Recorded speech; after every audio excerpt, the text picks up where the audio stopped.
Michael Woodhouse. Thank you, Mr Chairman. There are many things that national governments can be proud of, and ACC counts among them. ACC is an organisation that was established under a royal commission set up by a national government, by the Holyoake government, passed into law by Jack Marshall's government, and maintained over 40 years by the national government. And I find it really, really tiresome to continue to remind this House why it is that every time National comes back to office, it has to tidy up the mess left by that party. And the one thing we haven't heard from the former Labor government is the simple words, sorry. Marion Street's there. She has the opportunity. She put a signature on a financial loss of $2.4 billion and oversaw 6 months of a $4.8 billion loss. So I'll do many things, and I will certainly regret the fact that there was information leaked to several thousand claimants. But I will not apologise for this government's management of ACC, and let me tell you why. When the Bolger government came to office in the early 1990s, Mr Chairman, I wonder if you know how many long-term claimants there were on the books at ACC. I can tell you that it was nearly 27,500. 27,500. And it was under a national government that ACC implemented the case management model that is not only enduring today, but is being picked up by social agencies and other insurance companies around the world.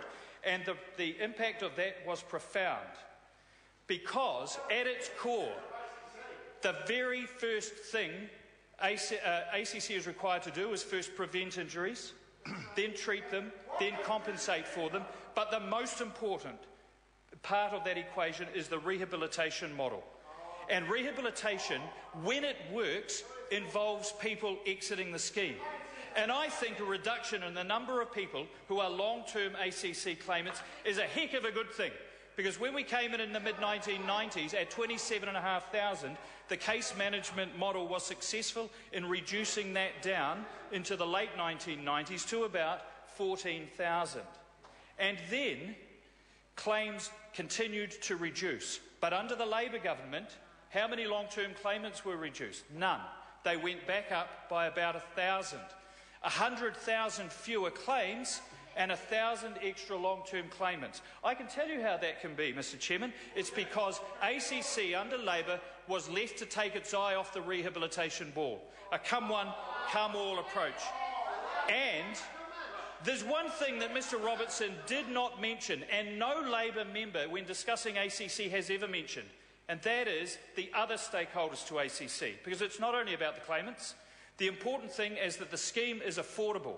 And in the late 1990s, it was absolutely apparent with the growing numbers of long-term claimants that the scheme could not be sustained in the model that it was in. The full funding model was put in place, and the Labor government had 9 years to change the full funding model and didn't.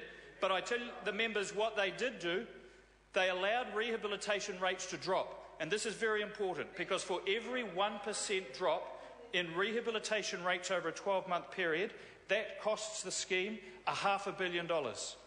And the rehabilitation rates under Labor went down and down and down, and the long-term tail went up and up and up. And I make no apology for the former Minister Nick Smith and the present Minister Judith Collins for being very clear about the importance of rehabilitation, not just for the claimants, but also for the levy payers.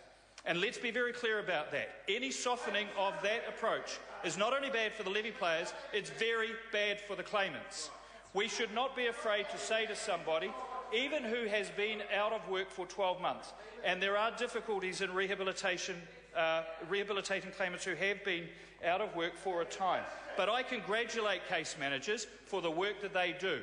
And if 15% of a small proportion of their remuneration is based on rehabilitation rates, why should we apologise for that?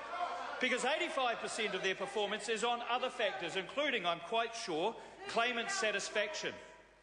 And a very small proportion of that is for doing what the law requires them to do, and that is rehabilitate claimants in a fair and timely manner. And this government is going to make no apologies for that. Yes, there is work to do in ACC, and I look forward to that being well managed by the Minister Judith Collins, but I make no apologies for any of those other aspects. Tim? Andrew Little. Thank you, Mr.